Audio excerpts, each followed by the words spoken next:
Good evening, everyone. I'm Shivangi Bubna, and on behalf of Mumbai Angels Network, I wish you all a very warm welcome. Thank you so much for tuning in today for Flavors the Reboot edition. Mumbai Angels Network, or MA Network as we are popularly known, started its journey in 2006 and has since then been closely associated with India's startup ecosystem. Today, we are one of India's premier platforms for new venture investing. We have over 500 members across geographies, located in 9 chapters across the country and also across 25 global locations. The network has one of the strongest portfolios with over 160 companies and over 70 exits and next round investments. So, the agenda for today, we have an excited 90 minutes planned out for you. Our incredible speakers will share their insights on creating a parity of experience across various platforms in the F&B space. We would also like to take this opportunity to thank our associate partners, Eagle Owl, for helping us put this event together. Eagle Owl is a restaurant analytics specialist. Thank you, co-founder and CEO Vinod, for your partnership. So, we are actually delighted to introduce our keynote speaker for this evening, Chef Rahul Akerkar, a name synonymous with India's fine dining scene. In another lifetime, Rahul was a biochemical engineer before the food bug bit him, which led him to work in many of New York's top kitchens. He came back to India in 1989, setting the bar high with his creative, ingredient driven cuisine and warm, attentive hospitality. Rahul's award winning restaurant secured his position as one of India's first successful chef restaurant entrepreneurs, and it's no surprise that he is the winner of several accolades. His latest restaurant, Qualia, is no exception and has already been recognized as the best new wine destination at the India Wine Awards 2019 and as the best new restaurant at the Food Awards 2019, where Rahul also picked up the award for being the restaurateur of the year. And I think with this, I would like to welcome Rahul to deliver the keynote address. Over to you, Rahul. Thank you, Shivangi, for the intro, and thanks to the MA Network for asking me to be a part of this. Um, so you've asked me to talk a little bit about where the industry is, I think in a post-COVID world and where it's probably going to go. So let's get right to it. Coming into 2020, the restaurant industry was really thriving. And within a few short months, the industry back on its heels, massively disrupted by an external force so unprecedented, it was almost unfathomable. The severity of the business interruption will continue to endure and be further complicated by, the mandates of many local governments that dine-in capacities for restaurants that are reopening, to be limited to 25 to 50%, stuff like that, even after restaurants are permitted to reopen. And also, I think it's still an open question as to how skittish the dining public will be about returning to one of its favorite pastimes. As a result, I think the restaurant industry that emerges from the global pandemic will likely look fundamentally different from the one that existed in early March or February of last year. So how will this whole COVID-19 crisis change the landscape of the industry? And what do restaurants really need to do to survive? Also, what should consumers who are desperate to return to their favorite restaurants but wary about whether it's safe to do so expect? I'll start first by talking about how I think how everything deteriorated so quickly. We are an industry that's very labor intensive, and by any productivity metric, I think probably ranks among the least productive industries, where we need labor to produce food, we need labor to serve the food to consumers in the dining area. Efficiencies are poor. Internationally, on an average, restaurants spend about 30% of their revenue on labor. In India, however, because labor is cheap, or cheaper.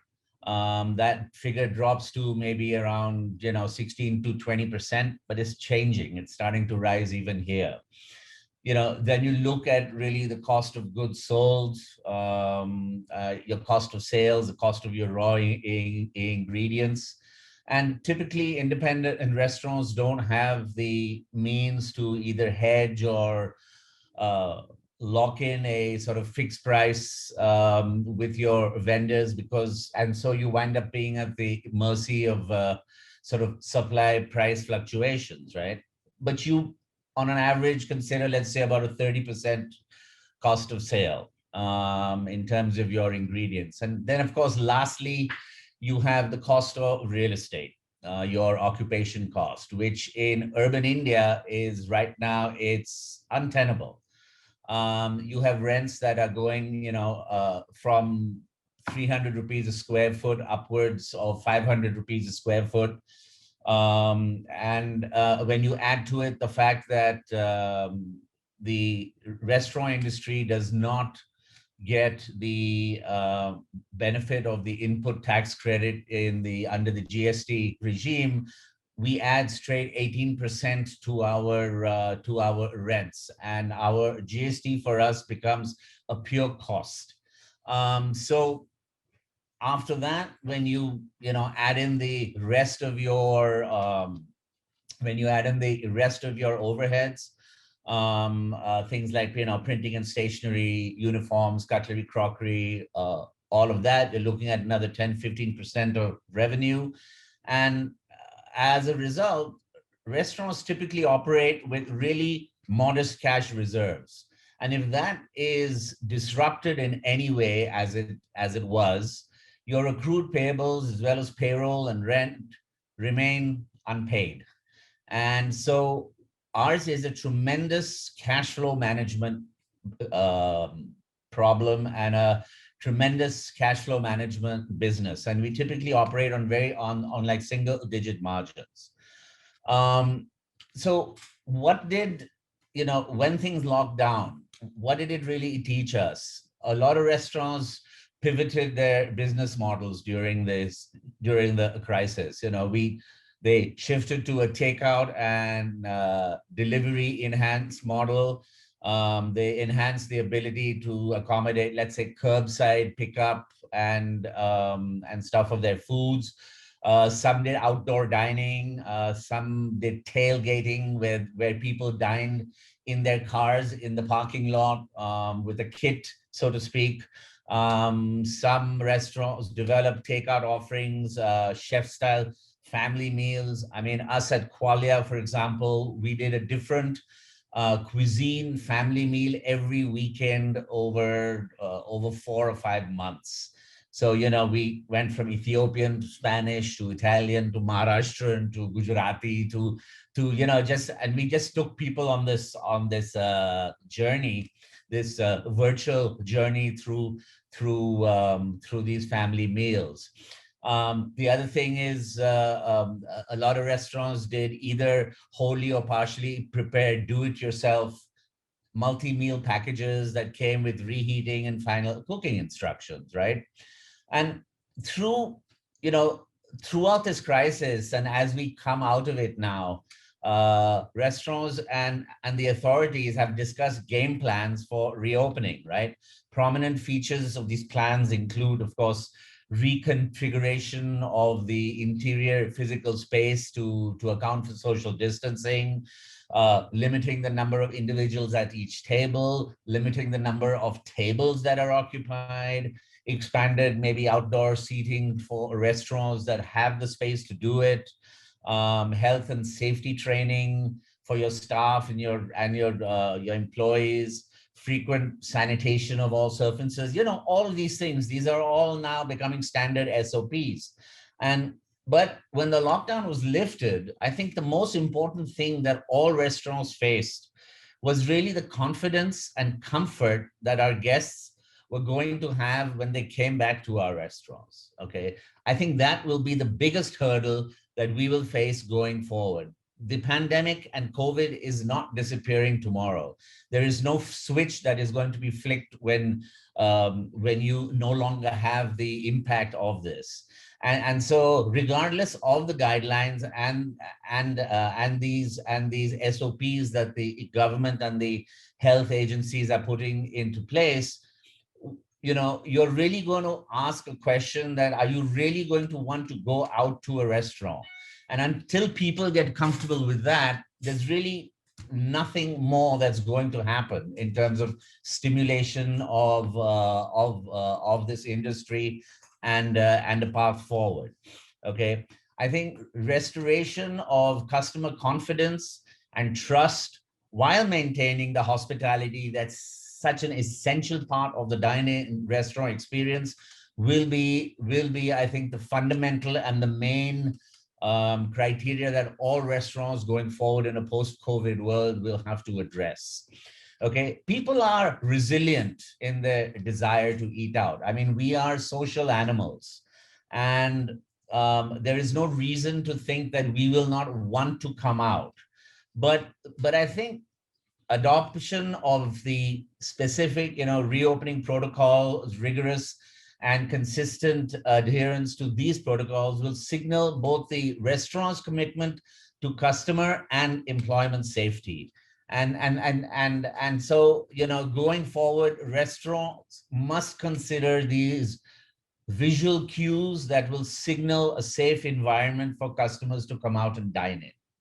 Okay, a lot of these are already in place because all well-run restaurants already subscribe to these practices. But a lot of work needs to be done to keep restaurants in the public eye as being clean and hygienic. So I think it'll put a lot of emphasis on the quality of the space itself. And old building with exposed brick and such for an interior will look dirty no matter how clean it is. So design, I think, is going to be a big focus going forward. How can we use our tables? How can we use our restrooms and such in a way that, and our kitchens, to make them visibly clean? I think in restaurants that have windows into their kitchen from the dining room, so that your dining customer can actually see the food being produced and the health and safety practices being carried out by your staff, will be a huge boon to that, to establishing customer confidence to come out and eat in the restaurant. Another. So I think companies that focus on health and safety of their employees and the customers, that are able to deliver meals and dining experiences that consumers crave, right? And not necessarily those that are the fancy of a chef's creation. And also those naturally who manage their capital wisely and look after the corporate health of their businesses. I think these are the companies that will uncover opportunities amidst the carnage that this crisis brought to us. Okay. I also think, strangely enough, and I think this is interesting for the MA network, is that it's a wonderful time now to be thinking about getting into the industry. While it may come off as someone else's misfortune, and that's sad because of failed businesses, I think there's going to be a lot of opportunity right now too. There will be some misfortune. There's also going to be a lot of new capacity. And there's going to be a lot of cheap assets lying around for you guys to invest in. So I think you should look at opportunities and businesses that are close to bankruptcy. And it would be a great opportunity right now to keep these businesses alive and afloat, and especially those businesses that deserve to stay that way, but have had bad luck in terms of their own structuring to stay afloat during this pandemic. And there are a lot of good restaurants, chef-driven restaurants out there that are in need of help, and I'm sure will provide an interesting opportunity for you guys. The other thing is that restaurants going forward are, I think, certainly going to have to think about food handling and safety, as I've just said, and these will no doubt yield to product innovation in several areas. You have packaging. They'll be in the no-touch, contactless gateways for ordering, taking payments, operating restrooms, even for entry and exit into the restaurants, for cleaning and sanitizing protocols, for air circulation within restaurants. These will have to be re-examined. I think restaurants will have to be inventory lean. I think chefs and restaurateurs have to rethink their menu offerings. They'll have to be better cross-utilization of ingredients. Gone are the days when you can have a single ingredient in a single dish. You are going to have to look at the way you cross-utilize and make good, efficient use of your ingredients. The popular items on your menus you will need to make those more profitable. And I think, recognizing that over lockdown, people, I think, gravitated towards simplicity. People simplified their lives. Okay, people wore the same pair of shorts and t-shirts for 3 months at a time. So, and it's the same with food. I think people want simple meals now. They want food that touches them on a comfort food level and not necessarily some fancy creation of a chef. Okay, so I think to shift from fancy tasting menus to selling creative comfort food driven food will be very key to restaurants going forward. At the same time, I think restaurants will also turn increasingly to technology, maybe use robotics to like help in labor efficiency. I'm talking long term, okay? And also they will need to address every aspect of their fixed costs. Okay, they will need to be asset light. You don't need fancy interiors. I don't think people want that anymore. People will want, cheap and cheerful, as long as the quality of the food is good and as long as the hospitality is warm and friendly and attentive. I think that's really the way forward. At the same time, since people are at home a lot now, and the whole work from home model is really here to stay for a while. Deliveries and takeout and such will continue to grow, and therefore opportunities abound for restaurant operators to reduce their brick and mortar dine-in restaurant formats in favor of ghost or virtual kitchen capabilities that reduce naturally the both the capital investment as well as the occupancy cost, because you're really only a kitchen. But having said that, I think you are unfortunately going to see a lot of restaurants close and not come back, particularly those concepts, as I said, that don't have strong differentiation in the marketplace. Okay, there are a lot of people that just piggyback on each other's concepts that have been happening. And there's been a lot of capacity, and I think many businesses hanging around for the last decade or last 5-6 years that probably shouldn't have survived. And I think the elimination of this excess capacity right now because of COVID will really improve profitability and the growth potential of those remaining to create.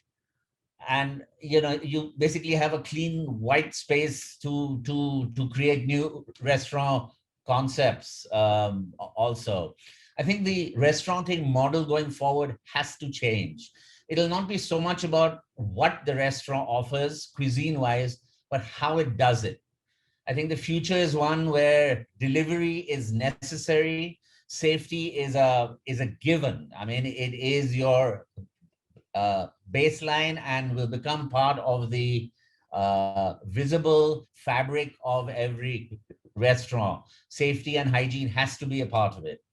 And, I think people suffering from palate fatigue, sitting at home, they're always going to want to go out and eat. As I said, we are gregarious social beings. And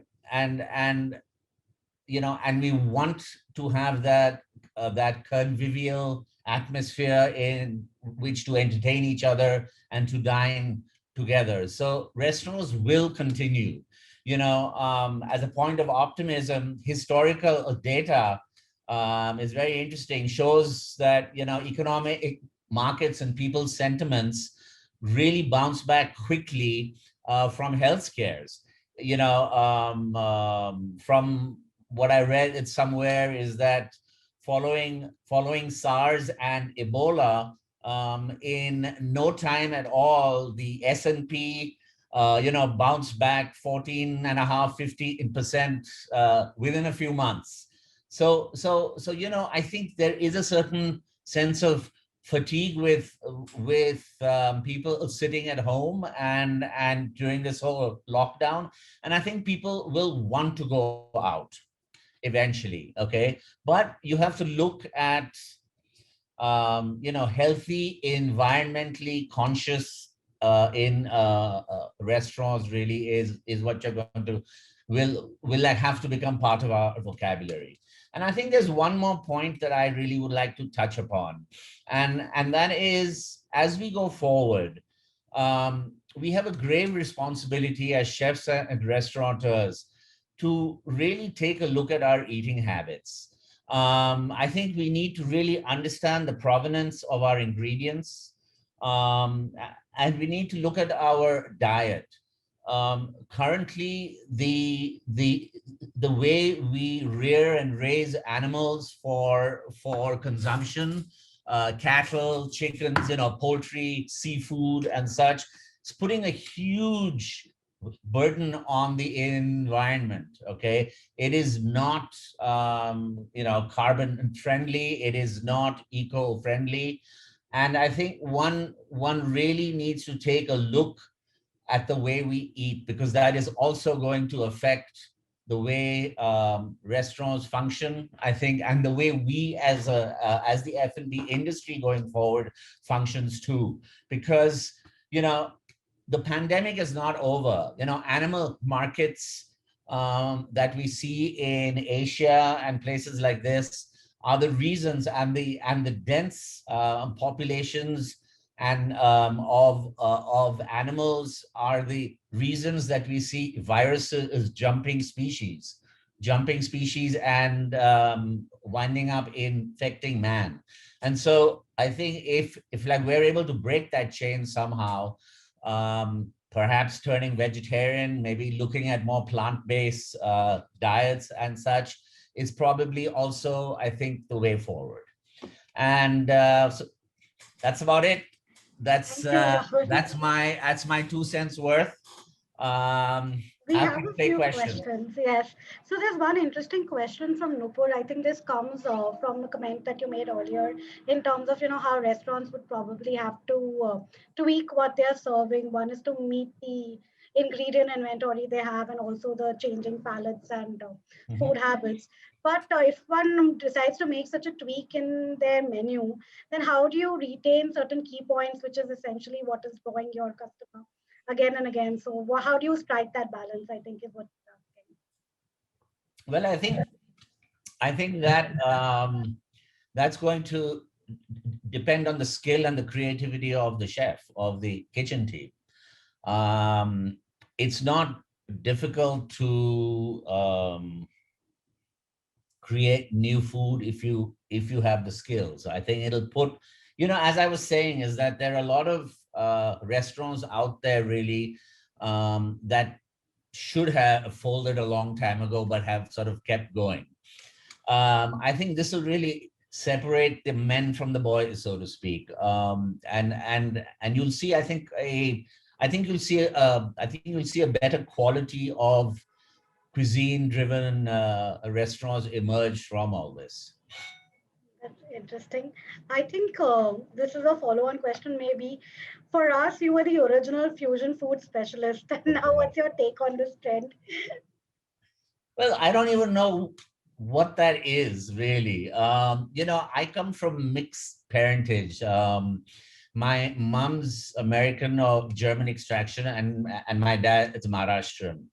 So growing up, we ate everything at home. There was Western food, there was European food, I guess, American food, Indian food, all of that. And so, I don't know, with the way I cook, these are all flavors and combinations that sit right in my mouth.